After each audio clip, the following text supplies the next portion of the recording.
টাকাটা ছিঁড়ে নিয়ে বাবা ছিঁড়ে। তুমি টাকাটা কেন ছিঁড়লা? বাবা তোমাকে বকা দিবে না? আমার বাবা ছিঁড়ে। ভাইয়া কখন ছিঁড়লো? আমি ছিঁড়ে নি। ঠিক না মা? তুমি ছিঁড়ে এখন ভাইয়ার দোষ দিচ্ছ? না, ছিঁড়ে নি। দেখি কিভাবে কিভাবে ছিঁড়েছিল এটা? বাবা ছিঁড়ে। ভাইয়া ছিঁড়েছে। ভাইয়া কখন ছিঁড়লো? এদিক করে ছিঁড়ে। এমন করে ছিঁড়েছে? হুম। টাকাটা তো তোমার কাছে ছিল। বাড়ি ছিঁড়ে।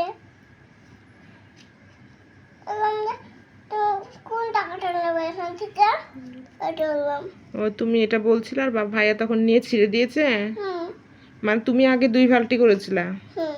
তুমি 2 ফাল্টি করে ছিঁড়ে তারপরে ভাইয়া বাকিটা ছিঁড়েছে না? হুম। দিয়ে এখন ভাইয়ার দোষ। হুম। বুঝতে পেরেছি, তোমার কাহিনী বুঝতে পেরেছি। হুম। অপরাধ করে অন্যের ঘাড়ে দোষ দেওয়া না? হুম। হুম।